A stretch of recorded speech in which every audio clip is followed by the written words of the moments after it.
Christina from the Lillooet Public Library. Amash Ekshwa. Welcome to Virtual Storytime. I'm grateful to be here today on the territory of the Stotlingian people. Now, yesterday was July 1st, which is Canada Day. So this week, I'm going to read two stories. One that helps us learn about some of the different places across this big country, and another one that talks about what it means to be Canadian. Now, for some, Canada Day is a day for celebration, where you might wear red and white, participate in a parade, or watch fireworks, or have fun with your friends and family. And that's great. I hope you had a fun and relaxing day. However, for many Indigenous people, Canada Day is a reminder that the creation of this nation involved displacing Indigenous people and attempting to destroy their cultures and way of life. So as we consider Canada Day this week, it's important to remember and acknowledge the darker parts of Canada's history, as well as celebrating the positive things that bring us together today. Let's start with a song. Do you think that you could name all the Canadian provinces and territories? Well, we're going to practice with this song. It's just called the Canada Song, and it's by Nancy Cotman. Join in when you can. Nova Scotia, PI, New Brunswick, Newfoundland, and Labrador, Quebec, Ontario, Manitoba, and there are more: BC, Alberta, Saskatchewan, Northwest Territories, Nunavut, Yukon.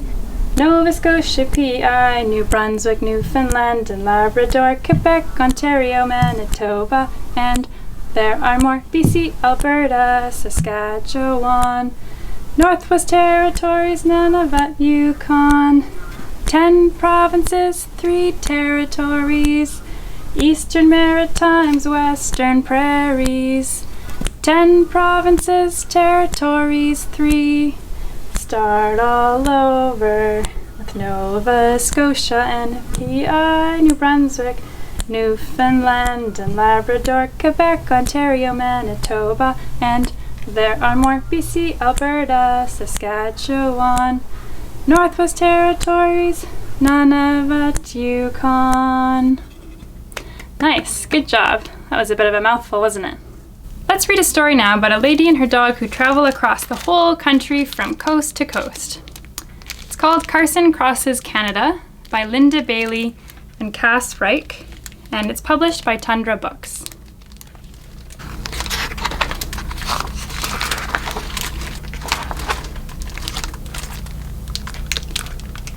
Annie Magruder and her little dog, Carson, lived in the town of Tofino. Every day they walked beside the great Pacific Ocean. They loved the salt air and loved their red house, and they loved their sweet life together. Then one day, Annie got a letter. "Pack your suitcase," she told Carson. "My sister Elsie's sick, and she needs some cheering up." Carson didn't have a suitcase, but he got very excited when Squeaky Chicken went into the car. Annie packed camping gear and dog food. She filled a cooler with bologna sandwiches. Then she and Carson piled into the car and drove east. You see the Squeaky Chicken?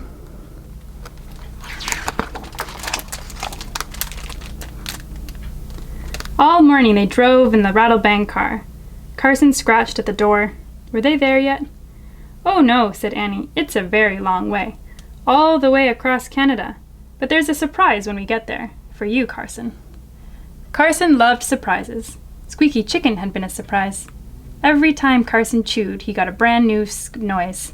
Ski! Wee! Eat me!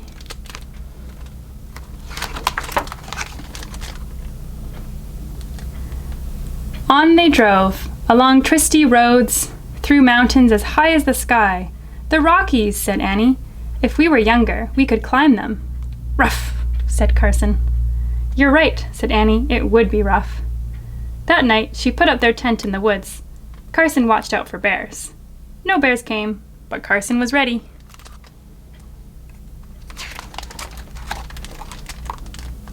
They rolled on to the land of lumpy humps. "Hoodoos," said Annie. "This is dinosaur country." When Carson saw the giant bones, he got very excited. Was this his surprise? But before he could take a single bite, Annie dragged him away. "Settle down, boy," she said. Carson had never imagined a bone could get that big.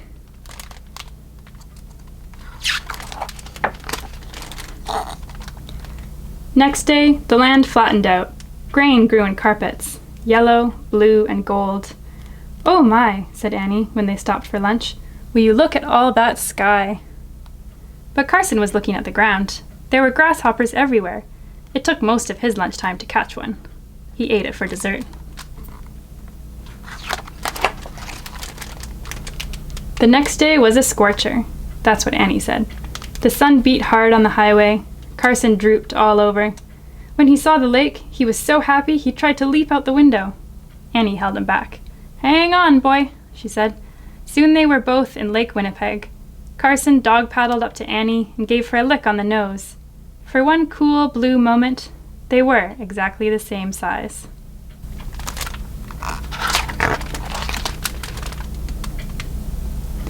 After that, there were days of rocks and trees. Carson thought the trees would never end. He barked and barked out the window. Where was his surprise? Annie gave him a pat. "It's still a long way to Elsie's." That night they listened to the loons. "Woo-hoo! Woo-hoo!"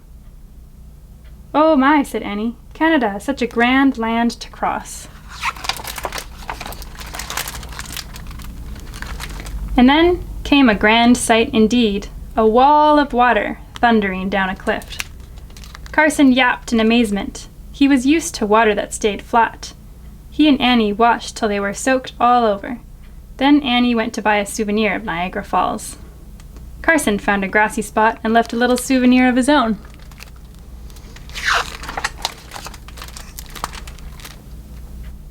Next came a lively old city where people called Carson a chien. "That's dog in French," whispered Annie. They sat at a cafe and ordered a pie filled with pork. It was called tourtière. Carson didn't care what it was called, as long as it had meat. He ate that pie in 2 bites.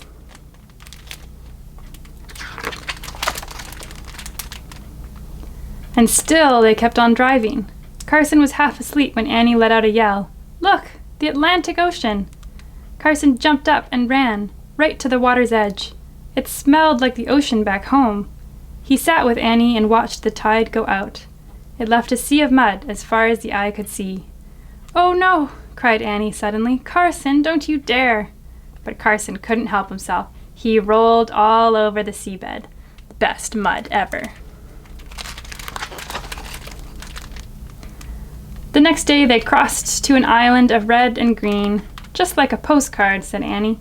She stopped at a beach to buy lobster rolls. Carson ate his in 1 gulp. "We're getting close," said Annie. "I hope you'll like your surprise." But Carson knew what he'd really like. Annie's lobster roll.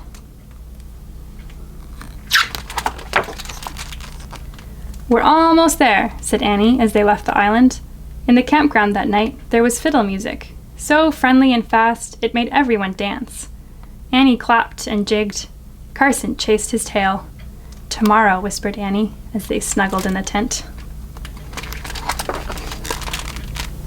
The Rattlebank car drove onto a ferry, and at last they were finally there. A house stood waiting beside the ocean. It was red like the house back home. Out came a woman who looked like Annie. Her steps were slow, but her smile was as wide as the sea. "Oh, my dear," cried Elsie, as she hugged Annie hard. "I am some glad to see you." The hugging went on for a long time. Carson let out a yip. "Oh," said Annie, "do you want your surprise? Look, there he is." Carson stared. His surprise was a dog who looked so much like Carson. It was like looking into a mirror. "It's your brother," said Annie. "Digby, do you remember?" Carson barked with delight. This was even better than Squeaky Chicken. Carson hadn't seen his brother since they were pups. He couldn't believe how handsome Digby had grown.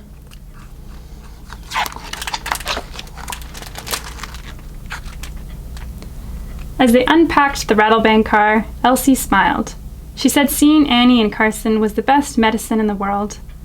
In the days that followed, they walked together beside the great Atlantic Ocean. Annie and Elsie, Carson and Digby. They loved the salt air, they loved the red house, and they loved their sweet time together. It was grand.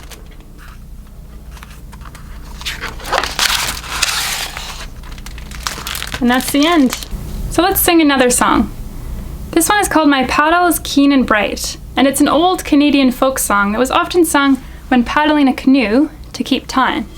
So I've got this little cute wooden paddle, and if you have like a spatula at home, or if you have a real paddle, you can grab it and you can join in with the song.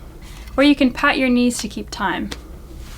So just imagine you're paddling on a canoe on a lake, a nice still lake in the evening, or when the moonlight is flashing down on the water. Maybe you're listening for the call of a loon. My paddle's keen and bright, flashing like silver, swift as the wild goose flight. Dip, dip, and swing. Dip, dip, and swing her back, flashing like silver. Follow the wild goose track. Dip, dip, and swing. Now that you're familiar with the song, let's sing it one more time and you can really join in. Have you got your paddle? My paddle's keen and bright, flashing like silver, swift as the wild goose flight. Dip, dip, and swing. Dip, dip, and swing her back, flashing like silver. Follow the wild goose track. Dip, dip, and swing. I've got one more story for you today, where some of Canada's finest illustrators celebrate what Canada means to them. This is I Am Canada, a celebration featuring 13 Canadian illustrators and published by North Winds Press.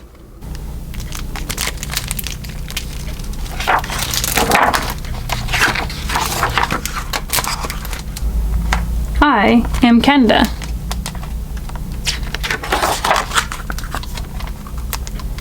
I run, I swim, I skate, I dance.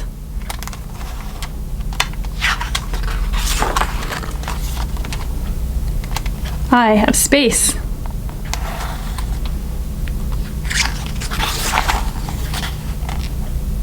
I stay out late and see the northern lights.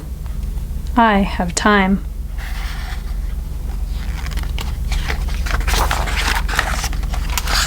I watch, I touch, I listen, I make up my mind. I decide to build a castle.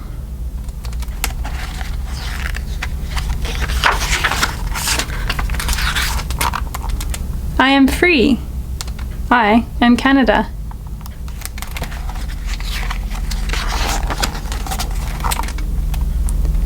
I am cool in summer and cozy in winter. I am springy in the spring and floppy in the fall. I eat pizza and pierogies and peppers.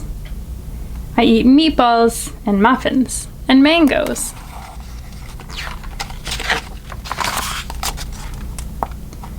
I am quiet. I am curious. I am friendly. I am funny.